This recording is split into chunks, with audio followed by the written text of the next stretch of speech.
So I'm actually really excited for Star Wars Episode 9, The Rise of Skywalker. Now I know this isn't a Star Wars channel. I'm not really one specific thing on this channel. It's usually just whenever those specific things I'm into are popular. So you got The Walking Dead, whenever that's popular and that's like on TV, that's when I'm mainly a Walking Dead channel. When the new Call of Duty comes out and the new DLC, primarily Call of Duty channel. Then when it comes to new movies like Star Wars or Marvel films, I like to do a few videos or so covering those, maybe ranking them, maybe just reviewing them. But those are the main things I'd say is just Call of Duty, whether it be zombies, multiplayer, whatever. The Walking Dead, whether it be the game, the show, whatever. Anything revolving around that franchise itself, those two franchises. And then the third thing, like I said, is just movies. I like Child's Play, I like some horror movies, Star Wars, Marvel, all those good things. But since Star Wars Episode 9 is coming out in a little bit less than 2 weeks, I wanted to talk about it because I've been really into Star Wars lately. I've went back to Star Wars Battlefront 2, been playing the living shit out of that. Been rewatching all the original Star Wars films, all the way from the original trilogy to the prequels to even the spin-off shows, even the sequels. I've been watching everything. I've even been watching Clone Wars again, the TV show, because I just want to get myself re-established with this universe since I haven't really been into Star Wars since The Last Jedi came out. There was a big spot between The Last Jedi and this new one where I just really didn't care too much for Star Wars because The Last Jedi kind of took the bad taste out of my mouth. You know what I mean? It didn't take the bad taste. It put a bad taste in my mouth for Star Wars. But The Mandalorian came around and I was obsessed with it. I thought The Mandalorian was incredible. And I don't understand why people are just shutting out Episode 9 just because Episode 8 wasn't very good. I feel like that's kind of unfair to do for a number of reasons. I didn't like Episode 8. You can see my reviews on my channel. I did not like The Last Jedi. I thought it was a poor Star Wars movie. It wasn't really a bad movie, though. I'm not going to sit here and call it trash because there's really no such thing as a bad Star Wars movie. They're all at least decent. Even The Phantom Menace, when you compare it to other movie franchises, it's still pretty good. Now, when you compare it to just Star Wars and our expectations for Star Wars that are usually much higher compared to other franchises, then yeah, you're like, okay, Phantom Menace is not very good. It's probably one of the worst Star Wars movies of all time. Same with The Last Jedi, but that doesn't make it a bad movie. It just makes it a bad Star Wars movie, I guess you could say. That's kind of how I like to see it. But even after having just one not so good film, why does that just ruin everyone's love for Star Wars? I mean, like I said, it kind of did for me for a little bit, but not completely. I was still looking forward to whenever Episode 9 came out, and I was looking forward to these new series. I just wasn't as invested in the franchise itself for a little bit after, which makes sense after a new movie comes out and you're not expecting another one for a while. And Solo wasn't really all that intriguing to me. I wasn't really excited for it. I didn't even see Solo in the theaters. I waited till it came out on Netflix, and I actually thought it was an okay movie, but I'm really excited for this one, and I'm going to go over the main reasons as to why I am. Starting off with just the trailers and promos look really promising. It looks good. And I don't think that's really a surprising factor because it's a Disney movie, right? They have a massive budget. They're going to make the movies look good. Say what you want about the sequel trilogy so far, about Force Awakens and The Last Jedi, and I guess you can say the other Disney movies. Say what you want about the writing. You have to admit the directing and the how it looks, like the CGI, the graphics, it's phenomenal.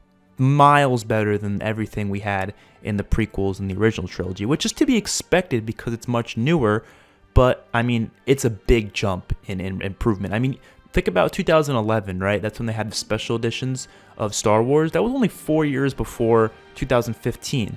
Remember the special editions? Remember how bad some of the CGI was that they added into those different episodes of Star Wars? Some pretty shitty CGI, and that was in 2011. Now, 2015, 4 years later, they come out with The Force Awakens, which was a beautiful-looking Star Wars film from start to finish. So, in terms of looks, it looks great. This new movie looks great. There's no doubt about that. There's no, discussion about whether or not it looks good. It looks, in terms of, looks, it looks great, right? And most people agree with me on that. But what people are worried about is the writing. They're worried about the storytelling and the characters and the elements that have to do with that. And I agree with you guys. I am worried. But that doesn't mean I'm not going to be excited because it's J.J. Abrams, whatever the fuck you want to say. It's him back, not Rian Johnson. It's the one that did The Force Awakens, right? I love The Force Awakens, and I made a huge argument about this, and I always make arguments about this. The Force Awakens is a fantastic movie. It's one of the best Star Wars movies of all time, and I will stand by that. I don't care that it's very similar to A New Hope. I don't. Why should that matter? They did that on purpose.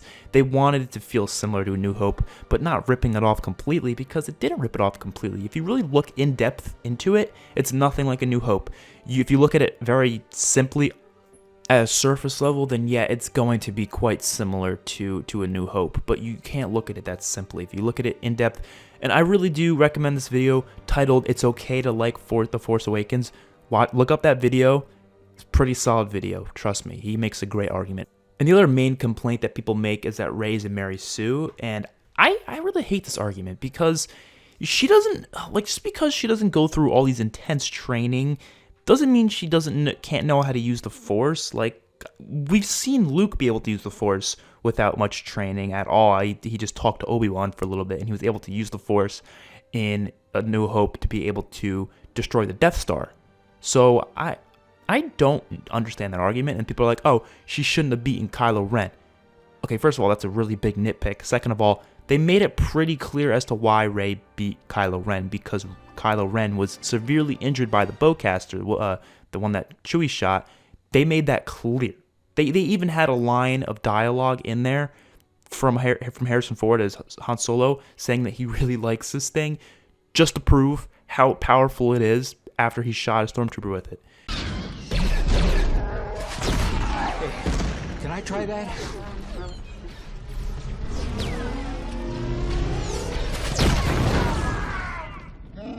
I like this thing. They didn't do that on accident. That was on purpose, because they wanted to show that this thing is powerful. So when Kylo Ren gets shot by it, it makes sense as to why he lost to Rey. Also, he didn't just strike down Rey because he knew, or he wanted to keep Rey alive. He wanted to bring her over to the dark side. That's his whole plan. That's why he wasn't just trying to kill Rey. And he wasn't trying to really kill Finn either. He was just toying with Finn at that point. So people being like, oh, the fact that Rey was able to beat him, that's unrealistic. What's more unrealistic is the fact that Kylo Ren was even able to fight after being shot with that thing. I would expect Kylo Ren to be like near dead after being shot by his bowcaster. So that was more of a concerning factor to me. But The Force Awakens was really solid, and J.J. Abrams, whatever, I can't pronounce it right. I don't know. It's either Abrahams or Abrams, whatever. He did a great job on The Force Awakens, right? Now we have this movie where he's coming back. If he did The Last Jedi, I honestly, full-heartedly believed it would have been 20 times better. I believe that. I think Rian Johnson, not that he's a bad director, because he's not. He's not at all. He actually did Ozymandias from Breaking Bad, which is one of the best Breaking Bad episodes of all time. People say the best. So he's not a bad filmmaker. Not at all. He just doesn't really understand Star Wars. Therefore, his direction was just completely out of the realm of what people, what should have happened, what people wanted, what I'm pretty sure JJ wanted, what most Star Wars fans wanted. I'm sure what half of the cast wanted. I mean, you see Mark Hamill was really pissed about how they handled his character. Now, I gotta be honest though. I watched a ton of interviews with Mark Hamill. I think he's kind of a dick. Not gonna lie, dude. He was acting really just like obnoxious about the whole thing. Like, he was pissed off that he wasn't in The Force Awakens until the end. I'm like, dude, you're not the center of attention for everything. You can have a back burner for one movie, and I think that worked. I'm actually glad Luke wasn't in The Force Awakens till the end. I think it gave us time to see other characters and be able to have, Rey have her spotlight, Finn have her spotlight, because if you just had Luke, people wouldn't care about the new characters. They'd be like, get them out of here. So I believe it made sense the way they handled it, but I feel like the way they handled Luke in The Last Jedi was just, I don't know, it was just wrong. It didn't feel right to me, and killing him off like that didn't feel right. I've said a million times the best way to fix Last Jedi, well, the main problems with Last Jedi had to do with the Canto Bight stuff, as well as just the stuff with Poe and the stuff on in space, right? But the stuff with Rey, Kylo, and Luke, I thought it was the better portion of the movie, even if the Luke stuff wasn't the best. But Rey and Kylo, I like that stuff a lot. Actually, it was the main portion of The Last Jedi that I enjoyed. But if they had Luke confront Kylo maybe in person, and maybe it was more of like an episode 6 Return of the Jedi situation, but reversed, of Luke trying to turn Kylo over to the light side, just like Darth Vader was trying to turn Luke over to the dark side in Return of the Jedi. I think that would have been awesome, and we could have like a lightsaber duel between them, and they would be like, Luke's not trying to kill him, he's trying to turn him over. Then he realizes, I don't think I can do it, and then somehow they get split up, and then Luke has to go on or whatever and take on a bunch of stormtroopers. I don't know, whatever, First Order. But it would have made more sense than just what they did. Luke just kind of he didn't really, he just kind of gave him an opening to leave and then left the world by basically dying because of all the power he was using to actually do what he was doing, which was cool, but it didn't feel like a fitting ending for Luke. But that subsides the point. I still am excited for this film because, of course, we still have a lot of story to tell, and I think the main portion that I'm excited for is one person in particular. That is Palpatine. They need to explain that right. They need to make sense as to why Palpatine is either alive, or if it's a clone of him, or if it's just him as like a ghost. I hope it's him in the flesh. I hope he's there. I hope he has some badass lightsaber. I really do. And people are like, oh, we don't need all these lightsabers. I don't know about you, but I'm pretty sure lightsabers are one of the most iconic parts of Star Wars. If Star Wars was the same, but it didn't have lightsabers, I honestly think it would be much less popular than it is. I feel like lightsabers gave it that like cult classic feel to it, and I think we just need more lightsabers, dude. Just have them in there. It's not that hard. I feel like they're afraid to put them in there because they know people love the original trilogy and people didn't really like the prequels. So they're like, oh, original trilogy, not many lightsabers. Prequel trilogy, a lot of lightsabers. So we should just do what the original trilogy did and have not a lot of lightsabers. They're not really smart filmmakers sometimes in terms of how the community feels about things. People didn't hate the prequel trilogy because of the amount of lightsabers. That had nothing to do with it. That's actually the reason people liked the prequel trilogy and gave it the benefit of the doubt, because they loved how there were so many Jedi with so many lightsabers. They thought that was awesome. The main problem with the prequel trilogy was the writing itself and some of the dialogue and stuff like that, and some of the cringy characters like Jar Jar Binks. But the lightsabers were never a complaint, so why not just start adding some more? Have Palpatine have a lightsaber. That's not unrealistic. It's not at all. He had one in episode 3. Just have him still have the same one. Maybe episode 6 he just didn't feel like using it. Give him the lightsaber in episode 9 and have him be still alive. And I guess he could have survived that fall. I mean, Luke fell down a big-ass shaft in Bespin, and he survived from falling to like one of those like shafts. Maybe the Death Star 2 had one of those like shafts that pull you in, so he survived from that. But the question is, what was he doing all these years? Why was he just sitting in the broken Death Star doing nothing? We'll have to, obviously figure out why and understand why, and hopefully it's a good explanation. And the whole phrase, the rise of Skywalker, makes me feel like Anakin has to come back as a Force ghost, and I really hope he does for at least one scene, maybe just to talk to Kylo Ren.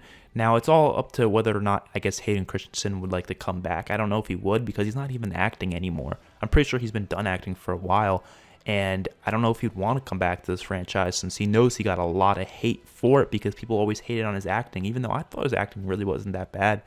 So it was mainly the dialogue that they gave him that was pretty bad. That's why people thought his acting was bad. But some of those lines, ain't nobody able to say those lines and make it sound good. I mean, stuff like, from my point of view, the Jedi are evil. How are you supposed to say that line and make it not sound stupid? I mean, you know what I mean? But I would love for him to come back. I think that would be fitting as fuck. I would love a lot of characters to come back. I mean, I want Luke to be in this movie as a Force ghost. I want Yoda back, even though he was in Last Jedi. I want to see him again. It's the final Star Wars film to end the franchise, and I think it would be really great to see some of these characters return. Of course, as Force ghosts. They're not going to come back as in the flesh, but it would still be nice to see them in some way, shape, or form. And of course, I hope Kylo turns to the light side. I think that would be the best way to do it. I mean, it would feel really similar to Return of the Jedi with Darth Vader turning to the light side. I don't want it to be a complete carbon copy of the Return of the Jedi ending, because people will be pissed about that, because they're very pissed about the Force Awakens having some similarities to A New Hope. But I honestly, if it fits the story, I really don't care, to be completely honest. But I don't want them to just be different just for the sake of being different. That's what the Last Jedi did. They tried to be different just because they want it to be different, not because it fits the story. Whatever fits the story is more important than what is different and unpredictable. You know what I mean? That's called subverting expectations, which could be done really well, can also be done really shittily, like The Last Jedi. So I'm hoping they do it right. And then the last thing that I'm really looking forward to, one of the reasons I'm really excited, I'm a big music guy. Like, I really care about the soundtracks in films. I feel like soundtracks are one of the most important aspects to movies and TV and games. Like, easily within the top 3 most important things about them in terms of making them memorable and stuff like that. And we heard from, I forget who said it, but someone said that, like, from the film, I don't know if it was John Williams or maybe John Williams' brother or something. He said that every single main theme from Star Wars history, like every single main soundtrack that we've ever heard in Star Wars, will be returning in this film in some way, shape, or form. So, like, you're going to have the main Star Wars theme, obviously. You're going to have Leia's theme, Luke's theme, which is basically the main Star Wars theme, maybe Anakin and Padme's theme for, I don't know where that would fit, but Duel of the Fates, stuff like that. All these awesome soundtracks that we know and love from Star Wars is going to return in this film, according to him, in some way, shape, or form. That is awesome to me because I love soundtracks, and as a way to finish off the franchise, that to me is the best way to do it, is to include everything that we've seen before. That's why I feel like endings for like big things like this should go. They should bring a lot of aspects from previous things and kind of include them in one big final finale. That's why stuff like Revelations, I thought that was a really cool concept for the final Black Ops 3 map. Honestly, I think the final map in total should have been like that. For the final Walking Dead episode, I want them to do something like that where they bring back a lot of old features and stuff like that to kind of bring everything together and make it feel coherent. This is how I think the Star Wars Skywalker Saga should end as well. Now, I don't think Star Wars is over, though. They're going to still have the new TV shows, like The Mandalorian's going to still be going, the Obi-Wan series. We're going to get more spin-off shows and movies and stuff like that in the future. I'm sure we're going to get an actual trilogy again, maybe like The Old Republic, hopefully, within the future. I don't think they're going to go anything past Episode 9. Maybe they will within, like, much further into the future. I would be alright with that, but, like, the Skywalker Saga, these characters, they're done. And I think they need to end it well. I think they need to bring back characters in Force Ghost form to kind of make everything feel coherent. And hopefully they blow it out of the park. And hopefully they don't include too much SJW shit like The Last Jedi did. That would be swell. But that doesn't include Rey being a badass. I don't know why people act like Rey being a strong character is automatically SJW agenda. Like, no, it's not. Having a strong female character, it does not mean that. You know what I mean? And I know people are like, oh, she can do anything. Well, not really. I mean, she can't do anything. But you get the idea. So I'm excited. Hopefully you guys are too. I don't know how many people are based on comment sections and stuff like that. A lot of people are not excited, but I am. So hopefully you guys enjoyed the video. See you guys in the next one. Peace out.